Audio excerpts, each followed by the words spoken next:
What's going on, Sideboard Podcast listeners? This is your host, Caleb Williamson, and with me we have Timothy Cluntz. How's it going, Tim? Pretty good. How are you doing, Caleb? It's going really well, actually. Pretty solid over here. Hey, I wanted to just remind all our listeners for just a second that if you guys have any TCGPlayer needs, that we do have our affiliate link linked in the description. So if you guys want to help us out for free, just takes a second to click that link and we get a small kickback. Yep. And also along with that, if you guys are looking for any sweet merch, we do have our merch store up that is also going to be linked in the description. We've got t-shirts, baseball tees, women's tees, and sweatshirts. So go check it out if you guys want to just get some sweet swag or even just some singles for your collection. Alrighty. Tim, how was your week as far as the game goes? Like, I heard that there were a few pre-release events. I wasn't able to go due to some circumstances, but I heard that there were like 2 or 3 events that you were able to go to. Yeah, we got the green light this week for our area for shops to open up at least temporarily. So we had one shop do a couple pre-release events, and I was there Friday and Saturday. Very nice. Yeah, we decided to do normal pre-release like sealed on Friday, and we all quickly realized that this is a terrible set to play in sealed. Yeah, I was kind of thinking that when you guys were talking about it in our little local chat about how like there's a bunch of different archetypes in the set, which don't get me wrong, I love that and I love the set, but for sealed, there's not like a whole lot of generically good cards. Yeah, everything kind of locks you into the specific leader and archetype, and that would be the dog yelling at nothing outside. That's okay. Monty is yapping away. Yep. But yeah, I ended up with like 5 or 6 playable cards in every color, if that. So we kind of just threw together what we could. I played what I felt was the second best leader for sealed, which was Gogeta, just because he has natural +5 and double strike on the back. The red leader. Yeah. I ended up 2-1. I lost in the last round to Baby. That man pulled like 12 negates and the Baby leader. It was nuts. Geez. Yeah, I mean, that's kind of the risk that you take when you're playing in a sealed event. You know, it's a little more casual, a lot more RNG. And then luck obviously is a big deal. Yeah, I will say for any of our listeners who do want to try sealed for this format in this set, if you open the green 3-drop Majin Vegeta, the double strike that restands when your opponent counters, play that card. Play green. That card is insane in sealed.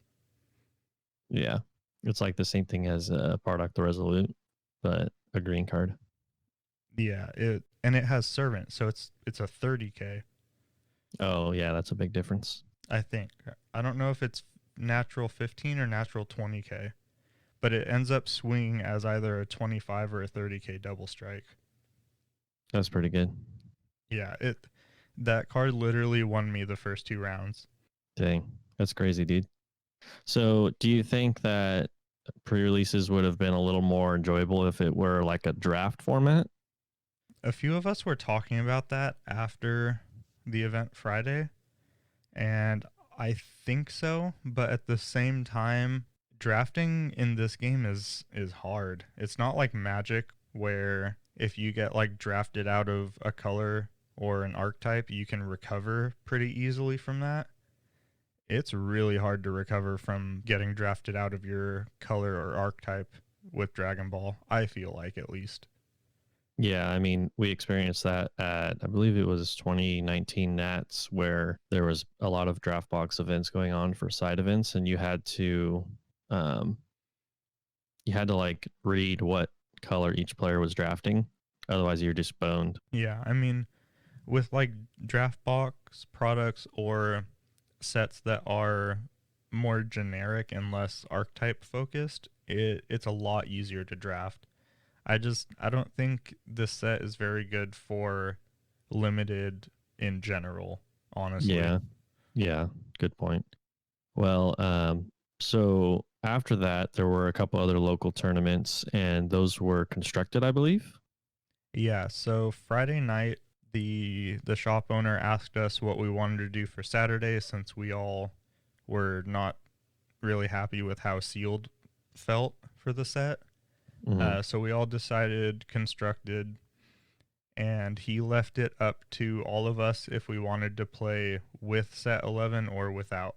I mean, you saw in a couple of our local chats, I made sure everyone was asked that before a decision was made, and we ended up allowing set 11 because I mean, people want to play with their new cards. Right. So Saturday we ended up playing set 11 constructed. And how did that go? This set is so much fun. Yeah, I think that's a trend with sets that have like a heavy support for archetypes. People just get to kind of dig down into their color and play like to their identity, I guess. And Yeah. that's a very enjoyable form of the game. Yeah, I mean there were a couple players that didn't have any set 11 stuff, but I know I played Baby. We had someone on Dark Broly. Someone was playing Sin with the new stuff. There was Old Baby, I think it was the red leader, AOD, and something else, and I can't Invoker. So those were the 6 decks. So I think it was half of the decks had new cards and half of them didn't. Mm-hmm. The final round was me on Baby versus Sin Shenron. That is not a fun matchup for Baby. No, I can imagine because it's like two pretty late game decks, and Sin doesn't really attack that much, and you're all about like countering things. And so, Yeah, so, well, like, I can build a board off of like one negate a turn on the leader swing pretty easily, but when Sin Shenron gets to that 6 energy play, if I don't have a counterplay that like deals with everything, it's not looking good. yeah. One play I thought about for that matchup is after they do that, you can Gohan negate, because usually Sin doesn't have a really big hand when they're going for their turn 6. Yeah. So that kind of turns them off from being able to attack with everything, because they'd have to bottom deck a card for every attack. Uh-huh. But I think the turn before I baby hatched, and then I think I aped on that turn. Mm-hmm.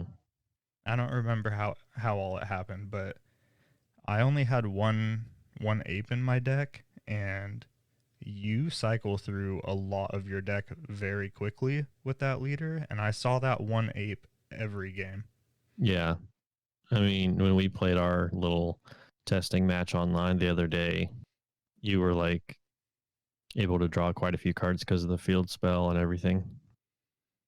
Yeah, and then the activate main on the leader is so valuable. You're basically scrying 3 cards, and then you got to draw one of them and cycle a card out of your hand to the bottom. Mm-hmm. Is just so much value. Right, right. That's actually an interesting topic that I talk about a lot with my commander buddies for Magic is card quality with a tutor versus like just straight draw power, and how the difference there is like, you know, if your hand is 5 cards, right? Someone is obviously going to say that someone with 7 cards has a stronger hand than you, but if their 7 cards are random and your 5 cards are exactly what you want, then most of the time your hand will be stronger. And so Yeah. things like consistent cycling with the baby deck, or like in Magic, like the 1 red draw 2 ditch 1, Faithless looting. right, where you're looking through a lot of cards. Maybe your hand isn't that big, you're not actually plussing, but a lot of times people discount card quality and seeing more cards Yeah, I'm a huge advocate of both card advantage and card selection. A lot of people don't value card selection as highly as they should. Right. And this game is getting to a point where card selection is on par or potentially a little bit stronger. I mean, I think the fact that we have like a combo phase will always balance the card selection versus card quantity debate a little bit towards the card quantity side. Yeah. But the more cards we get and the more like, especially in baby, because they just have negates and negates take out the whole combo step. Hmm. So card quality or card selection is really valuable in that deck. Yeah, I mean, also, you saw when we were testing the other night, I ended up cycling into all four of my Gohans because of Right. the leader being able to dig through 3 cards and select what I want out of it. Right. And then also being able to like bottom deck the ape and then slam the 4-drop on turn 5 and just play the ape off the bottom. That play is disgusting. Yeah. Yeah. That was pretty nasty. I wish I had a negate that turn when we were playing. Yeah, so I think with baby, honestly, turn 5 has been the kill turn every game that I've played with it, except against Sin. We went, I think, to turn 6. Mm-hmm. But like the game usually ends the turn that the ape hits the board. Mm-hmm. So Especially when you do it with the 4-drop, because then you have your 20k double strike, that's the 4-drop, and you have the 30k triple strike ape plus everything else that you've negated with, because they're all at least 15k attackers. yeah, it'd be interesting to see because I feel like the baby deck has a hard time recovering from like a board wipe on like say turn 3 or turn 4. So like just being able to clear all those 25k attackers, especially the stinking Gohan, dude. That card's nutty. It's so good. Like, parts of it are worse than Topo, and it just feels like a worse TP Trunks sometimes, but it also costs like a huge fraction of the cost of that Trunks, and it effectively still turns off the turn. Right. And the fact that it's a 2 cost negate in baby. So that's like on par with Topo. It's a 25k swing, only once per game, I guess, whatever, as long as you like cycle it or something. Yeah, well, you can servant it away also, Yeah. or So overlord it, whatever. it's a 25k swing, which is like the money number for awakened leaders because it's 2 cards to get around it for the most part. Also, an important thing about that, now that you mention its power, servant is a permanent. So if your opponent Koitsukais you, you can still Gohan negate and not have to warp cards because the Gohan enters as a 25k battle card. So Yeah, just something and for our listeners to make sure that you all know that if you're playing baby or playing against baby. yeah, the reason for that is because it's a permanent. So it's like as soon as the game can check its power, it is 25k. Correct. We didn't know that over the weekend until I was watching the core stream VOD, and one of their judges came in and explained that. Mm-hmm. Yeah, it's a really good thing if you guys are trying to get into competitive to just sometimes just go take the play manual and read through it, see the updates because they usually I think they put them in red when they update it, and just read through it, see all the checkpoints and all that because like I'm gonna be honest, I've played this game since the start and I've read through that thing several times in the past, but in the past like 3 sets, they've updated it a lot. And so just staying up to date is important.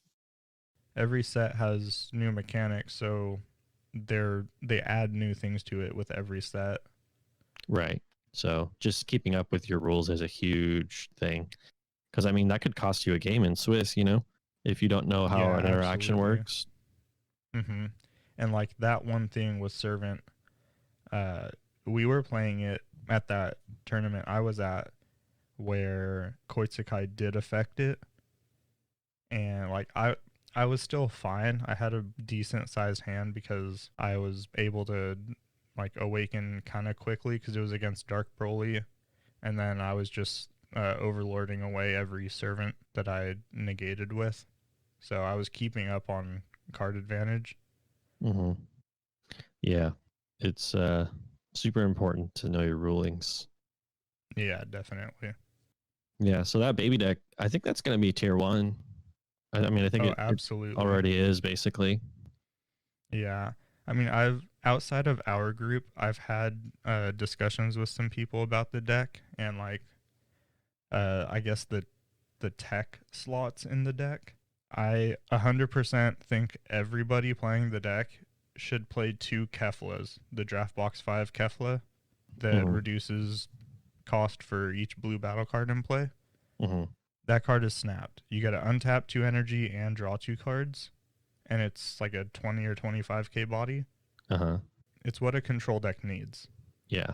And then also, I dropped the countdown after this weekend, but I think the deck needs to play at least 1 Obuni main deck.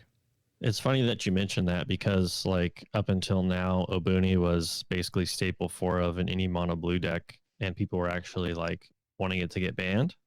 And so the fact that you mentioned that you're playing only 1 in the deck is kind of interesting. Yeah, I had 3 in my main deck over the weekend, and I only played one once, and it was against Sin Shenron when they were going into their 6 energy turn, so that I had all of that available as combo power defensively. Uh-huh. I Yeah. don't think Obuni is going to be what closes out a game for you in that deck. I think it's going to be your panic button. Yeah, your triple strike ape with potential counter. Yeah. Yeah, it's funny that you mentioned the Obuni play where you just get what is it? You get 3 It ends up tokens, being so 20k. 20k. Yeah. Yeah, so back in mecha format, there used to be, when Shugesh was unbanned and everything, there used to be a tech in mecha Frieza decks where you would summon the Terror Scythe Goku Black with Shugesh, and when he entered, he summoned 2 shadow tokens that were 5k combo each. So your Shugesh with the Terror Scythe and his 2 tokens was a 25k combo. Basically the same play, except a little more degenerate. Yeah, because Shugesh just gave you infinite options. Yeah, but just how that's like a similar, more balanced way of playing Obuni, and it's an untap one, like 80% of the time. Yeah, that untap one was crucial for me also because it allowed me to have a bean. Granted, I didn't really have anything in my hand I could use that turn because I was comboing out of a million attacks, but the bean was super helpful. And then having that 20k of combo power made it so I went down to 1 life, but I was able to survive. Right. And that's, I mean, in blue, especially with all of the extension that they have on defense and offense, that's just something we're going to have to learn to deal with. Yeah, I think Baby, for as simple as it seems to play, is going to force the pilot to have an incredibly high skill cap to do well with it. Yeah, I mean, that's kind of control decks in general, right? So there was that discussion we talked about a little bit later or earlier in one of our episodes, which was about aggro versus control, right? And so the beginning of a format, aggro is a little bit stronger because it doesn't necessarily take less skill, but it's just a shorter path to the win. And control, you need to kind of learn all the ins and outs of mostly every deck. And if you make a mistake, it's very punishing. Yeah, there were a few turns where like I used 1 negate and immediately realized I should have used a different one. And it like something as small as that, because you have a plethora of options in that deck for what negate you want to use, but knowing the correct one for every attack is so incredibly important. And that's going to be what separates like your average player playing Baby from like top tier players. Yeah, that was one of the things when I was playing Invoker, because it's a similar kind of control-ish deck where there's a point where you're controlling the game and your opponent keeps swinging at you, right? And then sometimes it's okay to just look at your life and go, yeah, I can just take 1 or take 2 or whatever. And doing that can swing the resource game like such a high amount that you just have an obscenely high advantage in a match. Yeah, like I know a lot of times when your opponent knows that you have a negate and you choose not to, or even if they're unsure and you just don't negate an attack, maybe they think you just don't have one. And like you said, the resources you gain off that, you could have like a totally snapped hand and know 100% that you're going to get to your next turn and win the game. but your opponent doesn't know that. And you can kind of bait them into playing their turn the way that you want them to play it to kind of reduce their resources as much as possible. Right.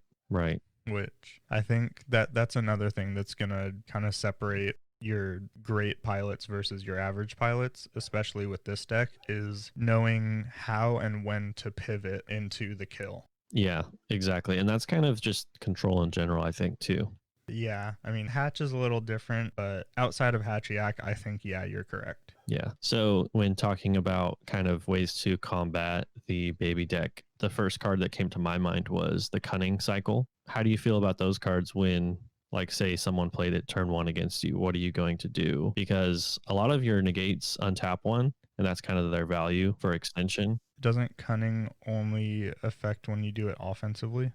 So it says when you play this card, draw a card. Then for the duration of the game, if the turn player, okay, yeah, you're right. So Yeah. Cunning doesn't work because it's the same as like with the Borgos cycle, kind of, except the Cunnings are for the whole game. Yeah. So against the baby deck, they don't really do anything. I think the obvious sideboard or even mainboard card against Baby is Koitsukai, which everybody knows, but the most important negate that Baby plays doesn't get hit by Koitsukai. Right. And also, like, just thinking about it, so if you play Koitsukai, I think that card's fine in like a control mirror match, because all it's going to do is they're going to, it's going to prolong the game, or make them not able to use certain negates that they want to. But like, they still have D Magic. They could still play Whisk Coercion. There's a whole bunch of other negates in their deck that are like a little bit bigger, power wise. And so, what are you really accomplishing by playing that, right? Yeah, I mean, it's still good because being able to also filter your hand against a deck that their leader just lets them filter their hand is good, because it kind of keeps you on par with them. So even just using Koitsukai as a means to filter your hand is really good. And then it just has an added benefit of kind of forcing the player on Baby to have a Gohan negate specifically.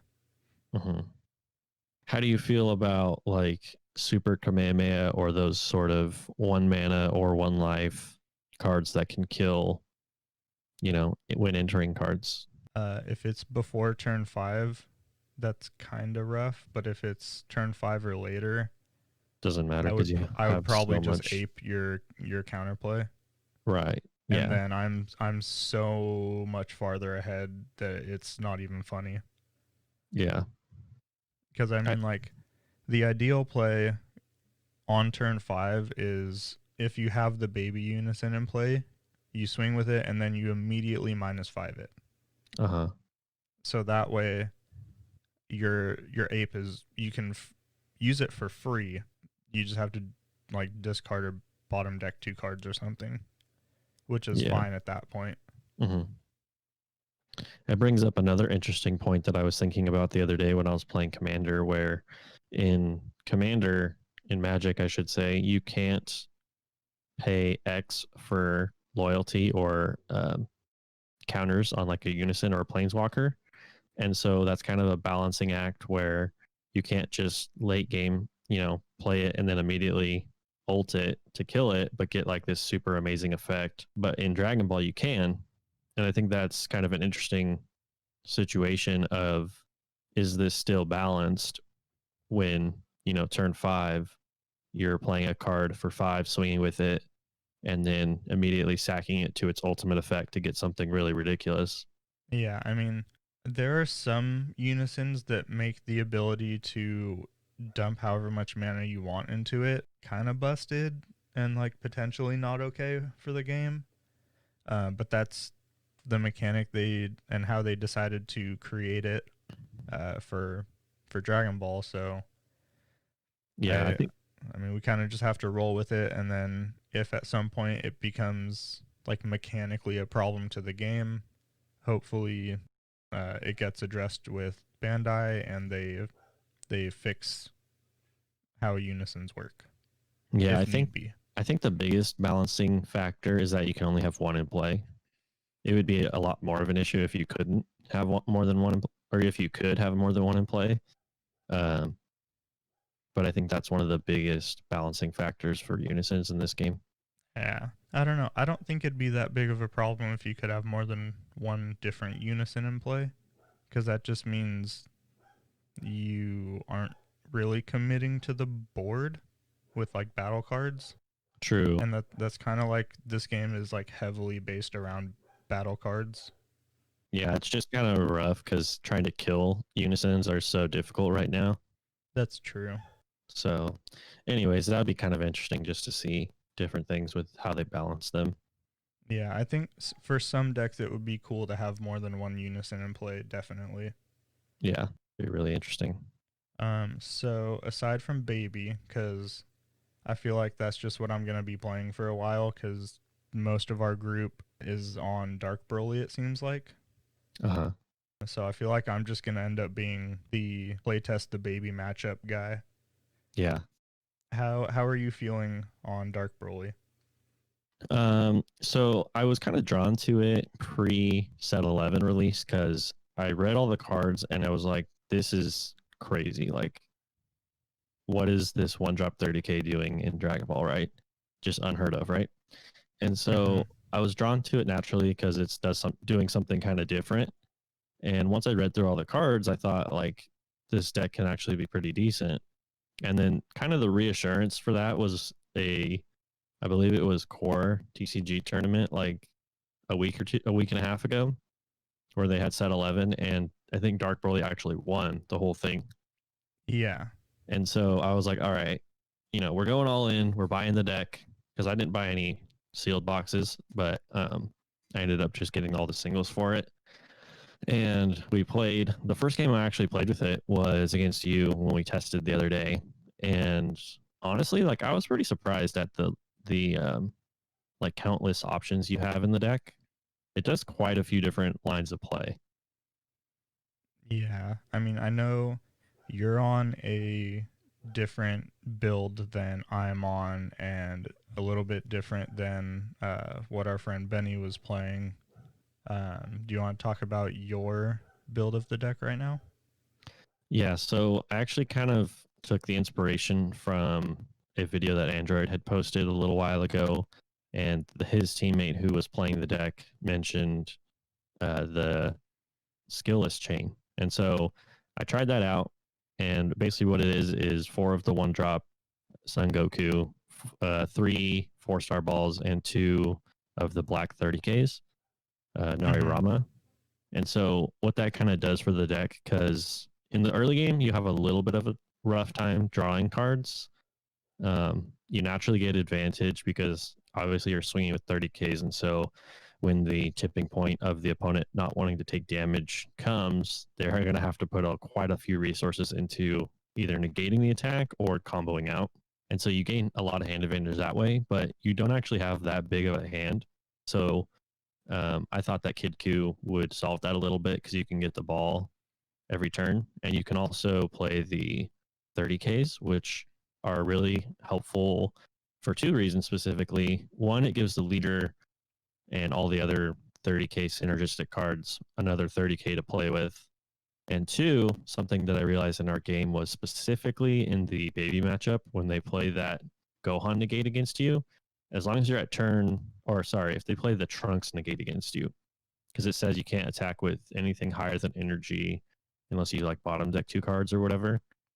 You're talking about the TP? Yeah, the TP Trunks, it's kind of like Topo. Mm-hmm. So if they play that against you, the Narirama is a 3-drop, so he helps you have some early game presence without having to ditch cards from your hand. Yeah.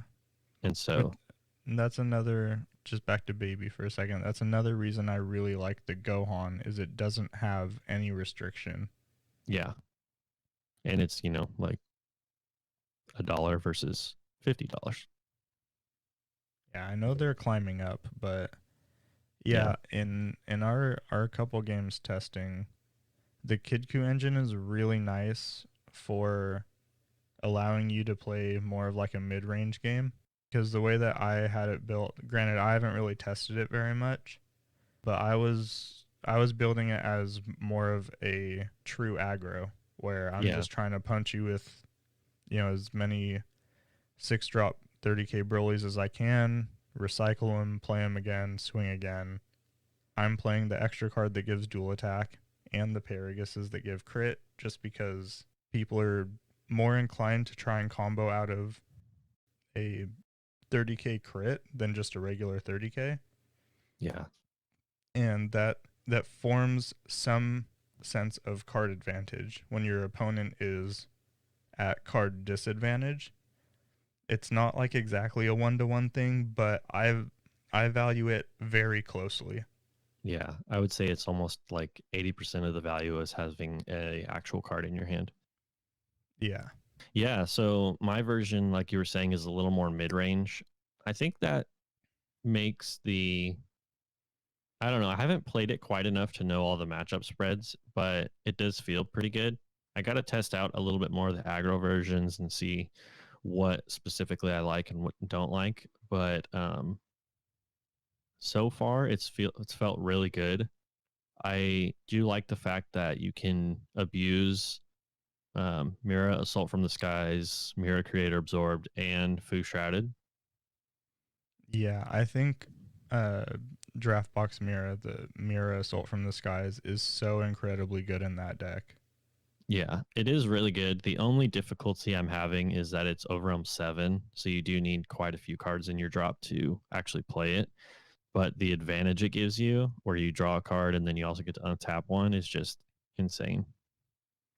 Yeah, so like I would say playing that deck, if you have a Mira and like a Protector of the People in your hand, you you should go for the Mira play because it's a 30k double strike. You're gonna draw an extra card, untap the energy, and then you have it up for defense. You have Protector. Mm-hmm. And I think this is like the perfect deck for Protect the People also. Right, because they don't really have combo power, so they need that natural negate plus comboing, Yeah, essentially. and like the compounding bean effect on Protector of the People is kind of exactly what the deck needs since you don't really have a whole lot of combo power in the deck. Right.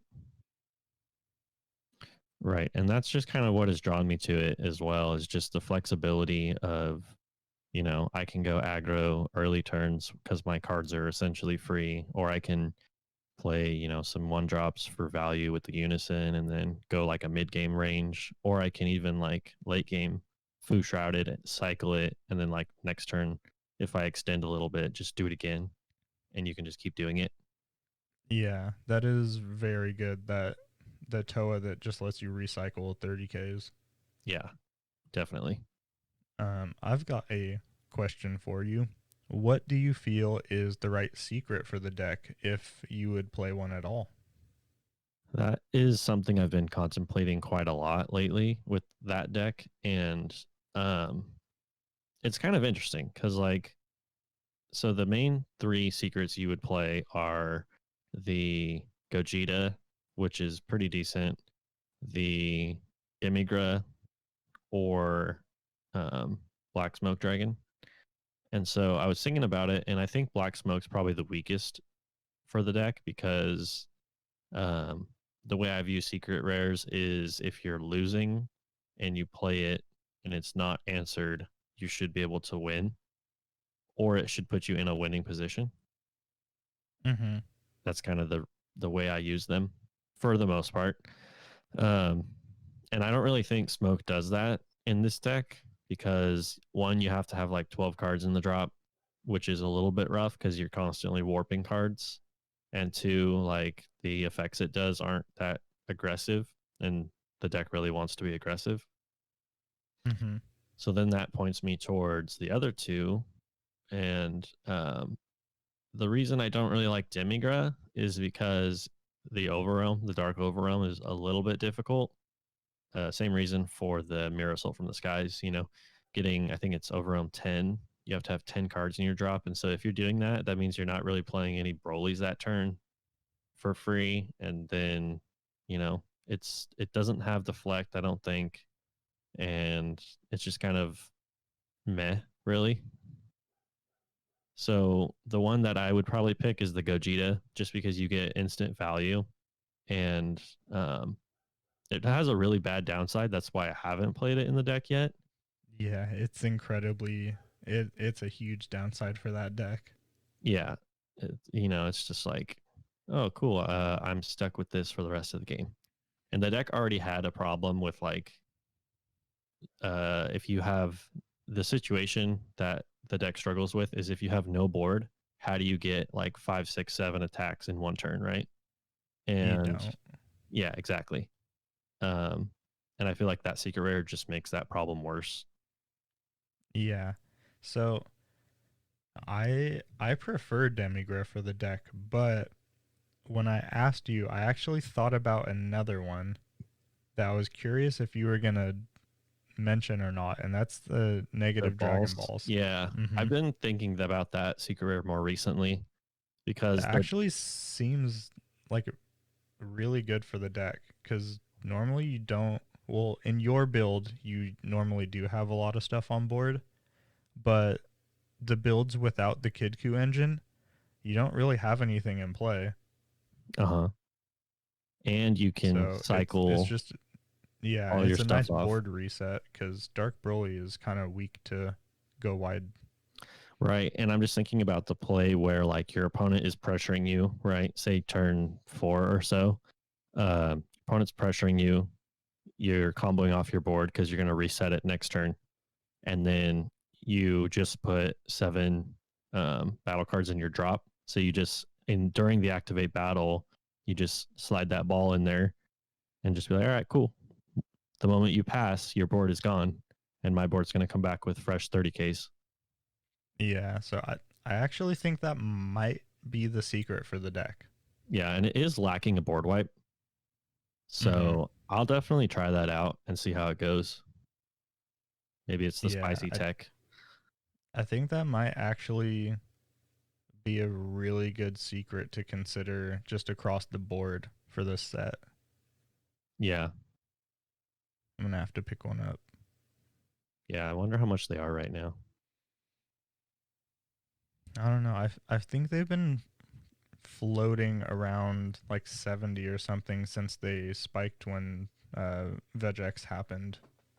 Yeah, they're still like 60 to 75 bucks, which is pretty good. I mean, everyone says it's like one of the worst secrets because it's just not very play. I mean, it's technically playable, but it's not your, you know, cookie cutter secret rare like, super good battle card type thing. Yeah, well, I mean, for a while after it came out, it was not playable really. Right. I think the first time it started actually getting played was when VegX came out for like the Yeah. few weeks that we had U3 VegX. Yeah, I agree. But yeah, that's where baby's at. And just from our discussion, you can take the deck aggro, you can take the deck mid range, and you can take the deck a more later game control version. And in any of those versions, a 30K is still a 30K, and that's a big threat. And so the deck is very flexible. And that's kind of Yeah, what I like about it. absolutely. I can't So wait for the rest of our group to build some other decks so that I can test Dark Broly finally. yeah, I know. Isn't that kind of like, I'm not like annoyed at all, but I'm slightly annoyed at the fact that like I was telling everyone like I'm not going to buy any product. I'm just going to build Dark Broly, and then everyone's like, "Oh yeah, yeah, yeah, it seems pretty cool." And then what does everyone else do? They jump on the train as well. I'm like, guys, go play Go Tanks. Go play this other Yeah, deck that well, you were like talking about. it's funny because everyone was like not about Dark Broly except for you, and then it was like that one day where I was talking to you in the group chat, and I was like, okay, I finally see what the deck does, and it's kind of stupid. And Right. then like after that, everyone was like, "Oh yeah, I'm gonna build Dark Broly." I was like, "Okay, well I just hopped on Caleb's train because I finally understood what the deck did, and now all y'all are coming too." Yeah. It's just funny. I mean, they'll take, give them their time. They'll spread out and we'll have some pretty good testing going on. I think part of that is it's actually a good sign in the game of a lot of people aren't on baby because it requires quite a few expensive cards. But then also a lot of people are on Dark Broly in our local meta, obviously not speaking for like large group Yeah. populations, but Well, I that's think that's also good for me because because I think I am favored in that matchup as baby. yeah, probably. But part of that is because what I was saying is that Dark Broly's cheap to build, or it was cheap until like 2 days ago. Yeah, I mean, we both picked up like almost the entire deck, at least all the set 11 stuff for what, like $60? Yeah, like 60-ish. It's a pretty good deal. Yeah. That's a good deal for what definitely is going to be a tier 1 deck. Yeah. Oh yeah. So I what other decks do you think we're gonna see in set 11? I think people are definitely going to play both green decks. So Majin Vegeta as the aggro deck because I've seen some gameplay of it and it's kind of busted. Go Tanks as your like more mid-rangey kind of green deck, like mid-range good stuff, I guess. I think people are gonna play SS4 Vegeta just because it's a Vegeta leader and it's not terrible. Yeah, the ramp leader. Yeah. It does feel bad though when your opponent just combos out of the attack. Yeah, like as Dark Broly, I'm sitting there with my Kid Q and I'm like, all right, so this 4-star ball that I just got is just gonna negate your leader every turn. Yep. That's basically what's happening. That feels really bad. What else? I don't think any of the other black leaders are really gonna get traction. The yellow leaders, I don't really think they're that good. I think Sin is he got a pretty big boost from the set. Oh yeah. And then That the skillless Goten or Gohan deck or whatever Gohan. it is. I don't know if that's gonna take off or not, honestly. It's a solid budget deck, I'd say, like tier 2 or something. Yeah. What's left? The two red leaders. Broly swap, very good deck. It has the starter Frieza problem though, where Yeah, you I need mean, it definitely needs the TP, the one drop Broly for it, but it still functions pretty well without it. yeah, just not as fast. Yeah. And I also feel like you 100% need the secret rare for that deck. Yeah, which is a little bit of a barrier to entry. That's the other nice thing about Dark Broly is you don't need to play a secret for it to be good. And you don't need to play a new secret either. Right, because there isn't one. Which is that's just another barrier for baby also is you kind of like need the baby Hachiak. Yeah, I'm surprised that card is not a little bit more than what it is. I mean, if people don't have it, I would definitely recommend picking it up because like it's just what Mono Blue wants. Yeah, I think it's gonna have the Cell Xeno effect where it's underrated and underpriced initially, and then people are gonna like the light bulb's gonna turn on and they're gonna realize that this is like one of the best secrets in the game. And then it's just gonna skyrocket and it's gonna be stuck at like $250-$300 forever. Yeah. Yeah. Which is good. It's cool that we're getting secret rares on par with Cell Xeno because he was all alone up there for a while. Yeah, I think Baby Hachiak is probably the second best under Cell Xeno, just because it entirely turns off a turn. Yeah, and it's free. Yeah. But the other, yeah, I think that's about the it. other leaders Gogeta. Yeah, a lot of people are hyped on that deck. I know Marcus has been playing it. 3xG was talking about it a lot, but part of that is that I know Frisco and Matt Coombs were always big fans of the old Gogeta because we played that at Nats. And so I think there's a little sentiment there. But it's still, I mean, it's like on paper, it's good. It's just always, it has the problem that red has always had, which is like it doesn't do anything that's really unfair. Yeah. And so it's always going to fall a little bit behind.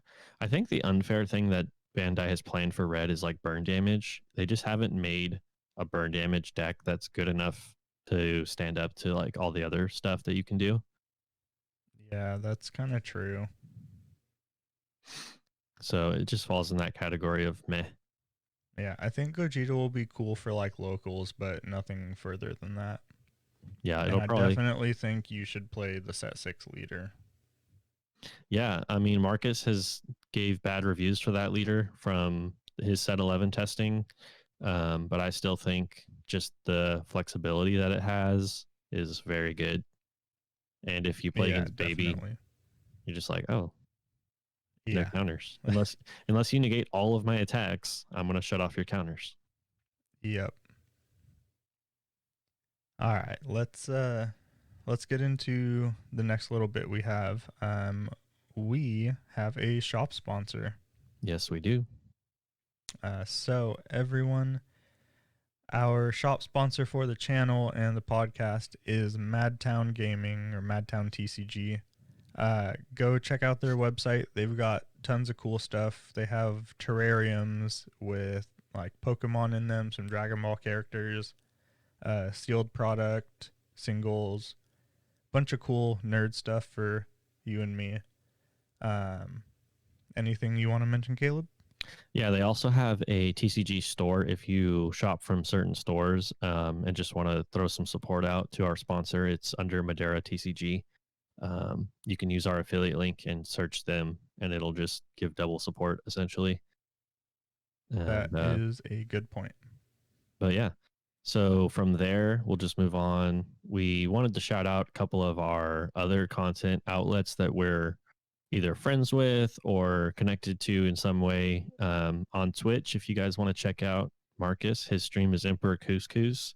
And then Tim also streams every so often. He'll stream, Call of Duty or Dragon Ball or Among Us. And his is The Prodigal at twitch.tv. So just make sure to go check them out and show some more support for the community.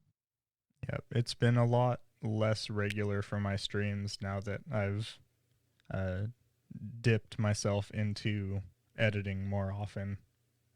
Not as much stream time as I would like, but try to get it in when I can.